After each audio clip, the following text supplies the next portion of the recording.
channel Mechanical Torch. So today we are going to discuss the next class regarding the skill test. So if you are new for this channel, so you can subscribe the channel so that you will get notification as I will update for skill test and any other update. So I am Dev S and I am presently working in ISRO. So today we are going to cover subject drawing, in which we will cover the different topic like scale, engineering curve and projection. सो यदि आपने lecture first नहीं देखा है तो आप उसको जाके visit कर लीजिए, क्योंकि उसमें मैंने 2 से 3 टॉपिक डिस्कस किए हैं और वो 2 से 3 टॉपिक काफ़ी इंपॉर्टेंट है ड्राइंग की, क्योंकि वो सारे बेसिक्स टॉपिक हैं जो कि ड्राइंग के आपको आना चाहिए किसी भी स्किल टेस्ट के लिए। तो ये वीडियो आपके लिए काफ़ी हेल्पफुल रहने वाली है। तो काफ़ी लोगों को डाउट रहता है, तो मैं उनको बता दूं कि आप जब भी किसी भी एग्ज़ाम का स्किल टेस्ट देने जाते हैं, चाहे वो ISRO का हो या चाहे किसी भी यूनिट का हो, तो उसमें टोटल स्किल टेस्ट का जो भी मार्क्स होता है तो आपका टोटल 30 to 40% आपका वेटेज स्किल टेस्ट में आपका ड्राइंग सब्जेक्ट का रहता है। सपोज आपका यदि स्किल टेस्ट 150 मार्क्स का है तो ऑलमोस्ट आपका 40 to 50 मार्क्स का आपका ड्राइंग सब्जेक्ट उसमें रहने वाला है। ड्राइंग सब्जेक्ट से वो आपसे डिफरेंट टाइप के क्वेश्चंस पूछेंगे। तो सबसे पहले मैं डिस्कस कर लेता हूँ स्किल टॉपिक को। आई होप आप लोगों ने बेसिक एक बार पढ़ा होगा सेमेस्टर में, तो एक बार मैं आपको रिवाइज कर देता हूँ। तो स्किल आपकी 3 टाइप्स की होती हैं, plain scale, diagonal scale and then vernier scale.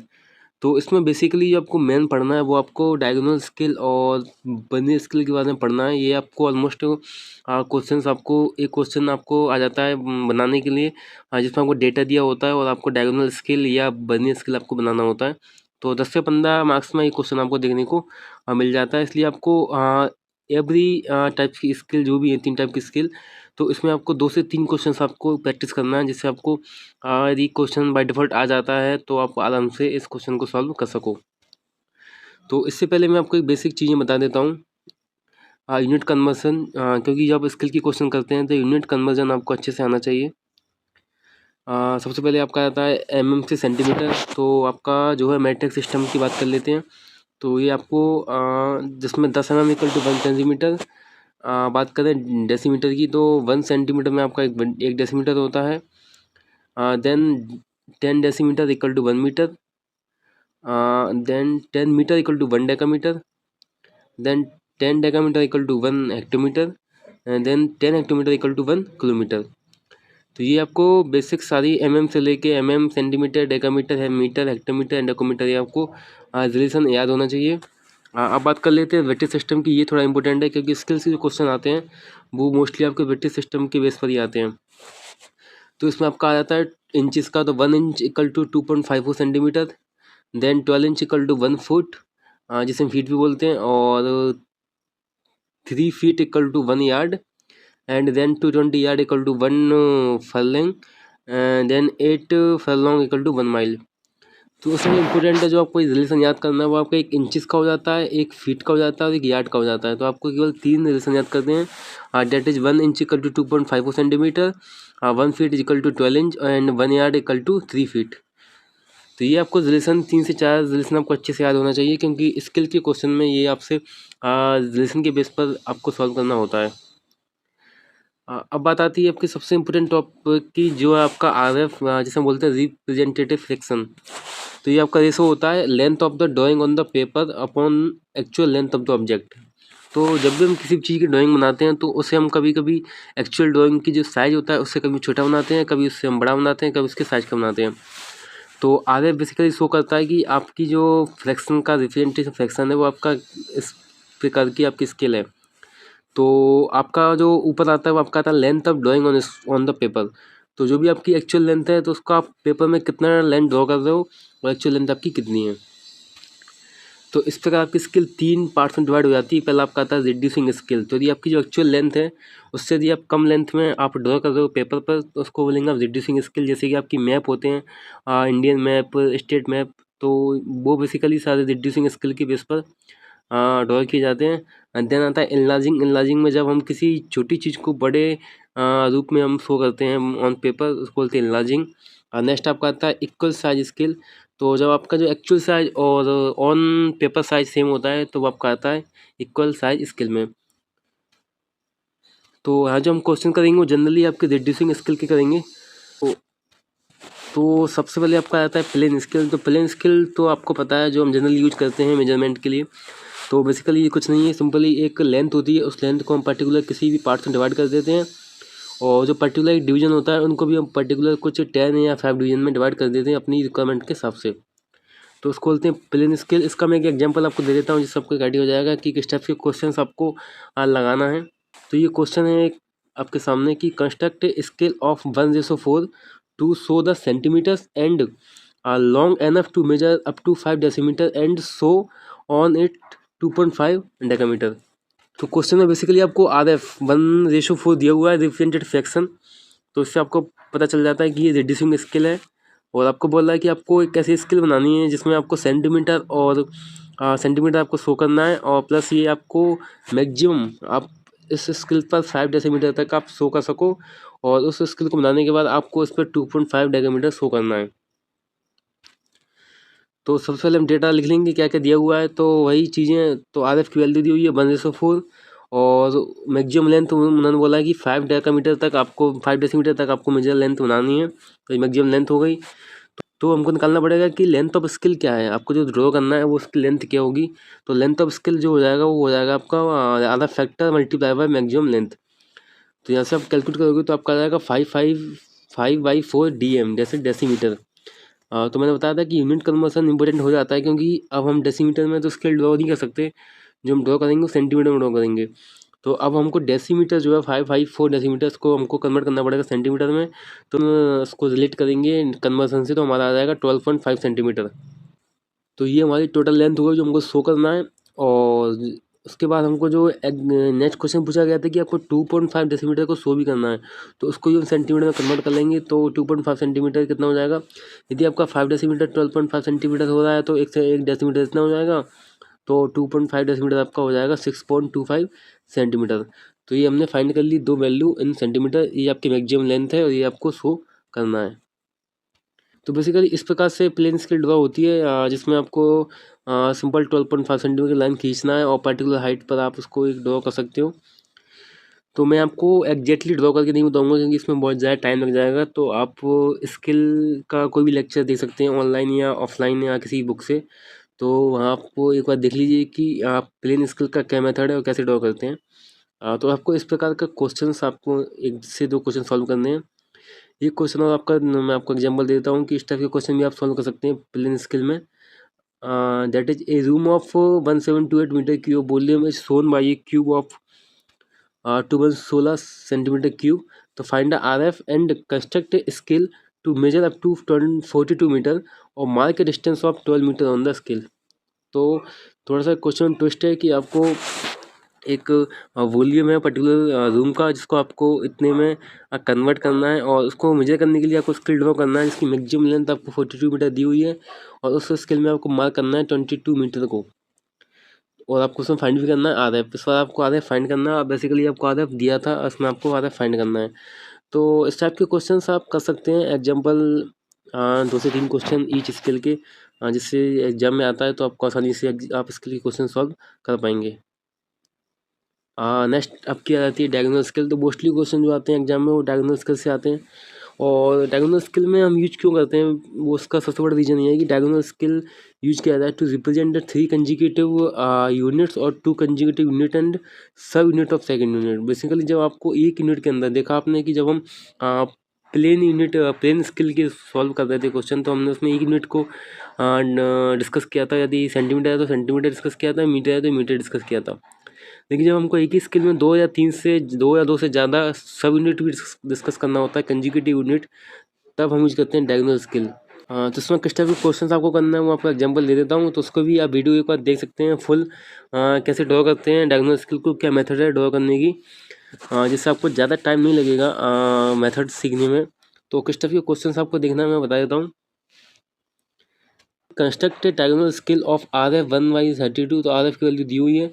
तो showing the yards feet and inches and measure up to 4 yards and represent 1.27 yard on scale. तो जैसा कि हम देख रहे हैं कि प्लेन स्केल की जब बात हुई थी तो हमने केवल एक ही यूनिट पर ध्यान दिया था, लेकिन यहाँ पर ये 3 यूनिट की बात कर रहा है कि आपको उस स्केल पर yard, feet and inch 3 unit show करना है। और इसी वजह से हम लोग डायगोनल स्केल यूज कर पा रहे हैं, क्योंकि प्लेन स्केल में हम 3 यूनिट एक साथ शो नहीं कर पाएंगे। और साथ में आपको मैक्सिमम दी हुई है, मैक्सिमम लेंथ आपकी ये है और उसमें आपको इतना शो करना है। तो प्रोसेस वही है, आपको थोड़ा ड्रॉ करना आना चाहिए मेथड। और एक बार मेथड आप ऑनलाइन या ऑफलाइन जैसा भी आपको कंफर्टेबल लगता है आप देख लीजिए। और आरएफ की बात करें तो आरएफ यहाँ 1:32 दिया हुआ है, बाकी एक्चुअल लेंथ दी हुई है, तो आप लेंथ ऑफ डंग फाइंड कर सकते हैं। और ये आपको पता होगा रिलेशन यहाँ पर आपको याद इसलिए करना पड़ेगा क्योंकि रिलेशन आपको याद होंगे तभी आप इन रिलेशन के माध्यम से आप सेंटीमीटर में कन्वर्ट कर पाओगे, क्योंकि सेंटीमीटर में ही हम एक्चुअल में ऑन पेपर ड्रॉ कर पाएंगे। तो यहाँ आप देख सकते हैं कि 3 यूनिट आपको दिखाई शो हो रही है स्केल में, जैसे कि ये आपका हो गया यार्ड का, ये वाला डिवीजन हो गया आपका फीट का, ये डिवीजन होगा ए डिवीजन होगा आपका हो गया हाँ इंचेस का। तो जब भी 2 या 2 से ज़्यादा कंज्यूगेटिव यूनिट हमको शो करना होता है तो हम यूज करते हैं डायगोनल स्केल। तो इसके भी आप 2 से 3 क्वेश्चन प्रैक्टिस कर लीजिए, जिससे कि एग्जाम में आता है तो आप आसानी से सॉल्व कर सको। नेक्स्ट हम बात कर लेते हैं वर्नियर स्केल की। तो ये तो आपको अच्छे से खासा आइडिया है वर्नियर स्केल के बारे में। तो सबसे पहले तो एक बेसिक आइडिया होना चाहिए कि क्या हम यूज करते हैं। तो वही है कि लेस स्पेस इज अवेलेबल, छोटे से स्पेस में हाँ अच्छा खासा हम अमाउंट मेजर कर लेते हैं। और दूसरा कि इसकी एक्यूरेसी बहुत अच्छी खासी है। और तीसरा इसको रिप्लेस किया गया है डायगोनल स्किल से। तो बर्नियर स्किल बेसिकली आपका 2 स्किल का कॉम्बिनेशन है, एक vernier scale plus plain scale. तो उसका भी 1 से 2 क्वेश्चन देख लीजिएगा, 1 से 2 क्वेश्चन की प्रैक्टिस कर लीजिएगा ऑन पेपर, जिससे आपको अच्छा खासा प्रैक्टिस हो जाएगी कि कैसे आपको बर्नियर स्किल ड्रॉ करना है। तो इस टाइप के क्वेश्चन बन जाते हैं कि draw a vernier scale of the R F this to read up to 4 metre and so 2.39 metre on it. तो क्वेश्चन का पैटर्न लगभग सेम है, बस आपको डिपेंड करता है कि किस स्किल ड्रॉ करना है और उस स्किल का मेथड क्या है। तो ठीक है, तो आप इस प्रकार स्किल टॉपिक यहाँ ख़त्म होता है और आपको 2 से 3 क्वेश्चन स्किल के कंप्लीट करना है। तो टोटल आपको 5 से 6 क्वेश्चन, जैसे मैंने अपने नोट्स में कंप्लीट किए थे, 5 से 6 क्वेश्चन मैंने लगाए थे, जिससे मेरा स्किल वाला टॉपिक अच्छा हो गया था। और तैयारी अच्छे से करके जाते हैं, पूरे टॉपिक पढ़ के जाते हैं, तो उसका एक बेनिफिट ये मिलता है कि यदि किसी भी टॉपिक से क्वेश्चन आ जाता है तो आसानी से हम लोग करके आ जाते हैं और सिलेक्शन हमारा फाइनली हो जाता है। अब बात कर लेते हैं नेक्स्ट टॉपिक की, दैट इज इंजीनियरिंग कर्व्स। तो इंजीनियरिंग कर्व में कॉनिक सेक्शन की हम बात कर लेते हैं पहले, जिसमें आपके 3 टाइप्स के आते हैं, एलिप्स, पैराबोला एंड हाइपरबोला। तो आप फिगर में देख सकते हैं कि ये आपका एलिप्स है, then parabola and then hyperbola. तो इन तीनों को यदि डिफ्रेंशिएट की बात करें तो एक पैरामीटर आता है जिनके बेस पे हम डिफ्रेंशिएट करते हैं और उसे हम बोलते हैं इसेंट्रिसिटी। तो बेसिकली इसेंट्रिसिटी के बेस पर हम डिपेंड करता है कि ये आपका एलिप्स होगा, पैराबोला होगा, हाइपरबोला होगा। तो सबसे पहले बात कर लेते हैं सर्कल की सेंटिसिटी की। तो सर्कल की जो सेंटिसिटी होती है वो आपकी 0 होती है। देन बात कर लेते हैं एलिप्स की। तो एलिप्स की आपकी 0 से ज़्यादा और लेस देन 1 होती है। देन पैराबोला की, तो पैराबोला की सेंटिसिटी आपकी इक्वल टू 1 होती है। एंड हाइपरबोला की आपकी होती है ग्रेटर देन 1। और बात करें लाइन की, तो लाइन की आपकी होती है इन्फिनिटी। तो इस प्रकार सेंटिसिटी से हम डिफरेंट शेप को डिफाइन करते हैं। तो कॉनिकल सेक्शन में हमको केवल स्टडी करना है एलिप्स, पैराबोला एंड हाइपरबोला की। तो इसमें आपको पढ़ना क्या है, मैं एक बार आपको रिकॉल कर देता हूँ कि आपको यदि मेथड ऑफ कंस्ट्रक्शन पढ़ना है डिफरेंट शेप के लिए। तो इसमें आपकी 2 मेथड होती हैं एलिप्स में, एक होती है आपकी ऑबलिंग मेथड, एक होती है आपकी कंसेंट्रिक सर्कल मेथड। ऑबलिंग मेथड को ही हम रेक्टेंगल और पैरेलल मेथड बोलते हैं। तो इसमें आप एक एक क्वेश्चन इस मेथड का देख लेना और एक क्वेश्चन आप कंसेंट्रिक सर्कल से कैसे बनाते हैं ये देख लेना। तो आप देख सकते हैं कि मैंने भी एक प्रैक्टिस की थी डिफरेंट मेथड से। तो ये मैंने क्वेश्चन किया था, construct an ellipse having the major axis 150 mm and minor axis 100 mm using the oblong method, also draw the tangent and normal. तो इस प्रकार आप एक एक मेथड का, दोनों मेथड से आप एलिप्स कैसे ड्रॉ करते हैं एक बार आप देख लेना। ये मेरा जो है वो ऑबलॉन्ग मेथड से ड्रॉ किया है। आपको थोड़ा सा फिगर रफली समझ आ रहा होगा, लेकिन और ये जो आपका टेंजेंट है और ये मेरा नॉर्मल ड्रॉ हुआ है।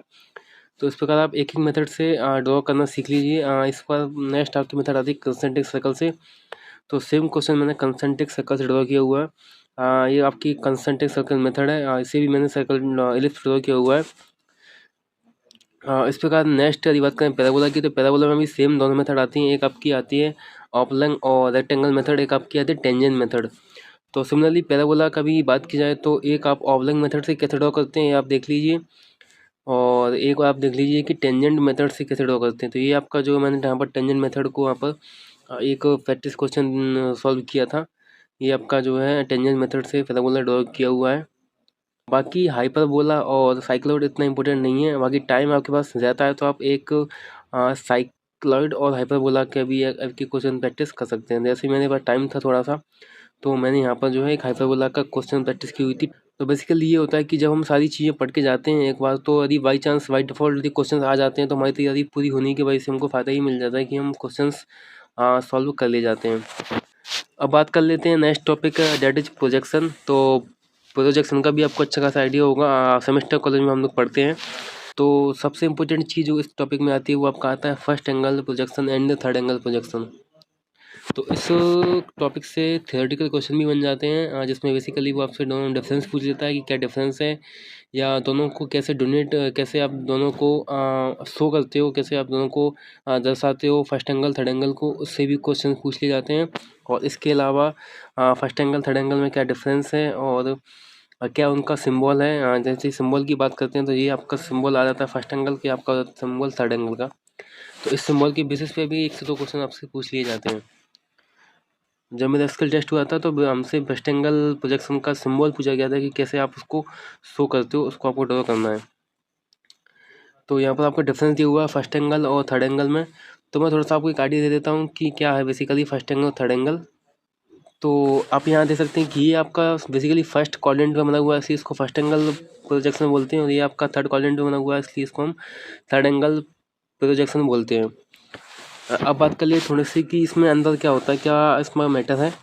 तो सपोज करो ये हमारा कोई ऑब्जेक्ट है, ये वाला ऑब्जेक्ट हमारा कोई ऑब्जेक्ट है, और इसको हम, ये हमारी आईज है और उसको हम यहाँ से देख रहे हैं। तो ये हमारा ऑब्जर्वर हो गया, ये हमारा ऑब्जेक्ट हो गया, और ये इसका जो प्लेन है, प्रोजेक्शन ऑफ प्लेन, वो आपका यहाँ पर बन रहा है। तो ये आपका हो गया प्लेन ऑफ प्रोजेक्शन। तो इस प्रकार हम बोल सकते हैं कि फर्स्ट एंगल प्रोजेक्शन में जो आपका ऑब्जेक्ट होता है वो आपका बिटवीन होता है observer and plane of projection के बीच में होता है। यदि हम बात करें सिमिलरली थर्ड एंगल प्रोजेक्शन की, तो ये आपका थर्ड क्वाड्रेंट में बना होता है। जिसमें यदि आपको बात करें ऑब्जर्वर की, तो ऑब्जर्वर आपका ये है, और ये आपका बीच में आ गया प्लेन ऑफ प्रोजेक्शन, ये आपका हो गया ऑब्जेक्ट। तो इसमें डिफरेंस क्या हो गया कि यहाँ पर जो प्लेन ऑफ प्रोजेक्शन है वो आपके बीच में आ गया between the observer and object. और फर्स्ट एंगल में क्या होता है, फर्स्ट एंगल में जो ऑब्जेक्ट था वो बिटवीन था आपका observer and plane of projection. तो ये आपका एक मेन डिफरेंस है फर्स्ट एंगल और थर्ड एंगल के बीच में। इस प्रकार आप डिफरेंस आप एक बार पढ़ लीजिएगा इंग्लिश में, जिससे आपको एक अच्छा खासा आइडिया हो जाएगा डिफरेंस क्या है। और उसके बाद सिंबल की बात कर ले तो ये आपको सिंबल याद करके जाना है अच्छे से। ये आपका सिंबल है फर्स्ट एंगल का और ये आपका थर्ड एंगल का। ये तो 100% आपका थ्योरी क्वेश्चन के लिए भी इंपॉर्टेंट है ये वाला पार्ट, क्योंकि थ्योरी क्वेश्चन में भी 1 से 2 क्वेश्चन इस टॉपिक से पूछ लिए जाते हैं। अब हम बात कर लेते हैं कि प्रोजेक्शन के अंदर आपको मेनली क्या क्या पढ़ना है। तो प्रोजेक्शन में आपका 3 टाइप के होते हैं प्रोजेक्शन, जिसमें आपका आता है point projection, line projection and plane projection. तो इन टॉपिक्स में भी आप बेसिकली 1 से 2 क्वेश्चन ईच टाइप्स के क्वेश्चन आप सॉल्व कर लीजिएगा, जिससे आपको एक अच्छा खासा आइडिया हो जाएगा कि प्रोजेक्शन में किस टाइप्स के क्वेश्चंस पूछे जाते हैं, और यदि बाई चांस क्वेश्चन पूछ लें तो आपका आसानी से आप सॉल्व कर रहे हैं। और ये टॉपिक काफ़ी इजी रहता है, यदि आप एक बार समझ में आ जाएगा तो आपको काफ़ी इजी रहेगा सॉल्व करने में। जैसे मैंने क्वेश्चन सॉल्व किया हुआ है, आप इस क्वेश्चन को पढ़ सकते हैं। इस टाइप के क्वेश्चन आप सॉल्व कर सकते हैं ईच टॉपिक से 2 क्वेश्चन। एक आपका क्वेश्चन ये है, एक आपकी बात करें लाइन प्रोजेक्शन की, तो लाइन प्रोजेक्शन में भी आपको 1 से 2 क्वेश्चन सॉल्व करना है। इसके मैं आपको क्वेश्चन दिखा देता हूँ कि किस टाइप के क्वेश्चंस आपको सॉल्व करना है। तो इस टाइप में आप क्वेश्चन सॉल्व कर सकते हैं। मैंने भी 2 से 3 क्वेश्चन इस टॉपिक से सॉल्व किए हुए हैं, जिसमें आपको एंगल वाले, प्लेन एंगल वाले, perpendicular to plane, parallel to plane, ये सारे केस आपको सॉल्व करना है। 3 से 4 केस ईच सेक्शन में आपको मिल जाएंगे देखने को। नेक्स्ट क्वेश्चन ये है आपका लाइन का। इस टाइप के क्वेश्चन जो है आपको सॉल्व करना है 2 से 3 और 3 से 4 क्वेश्चन आप सॉल्व कर सकते हैं, जिससे आपका ये टॉपिक अच्छा हो जाएगा। एक क्वेश्चन मैंने ये वाला सॉल्व किया, इस क्वेश्चन को भी आप देख लीजिएगा।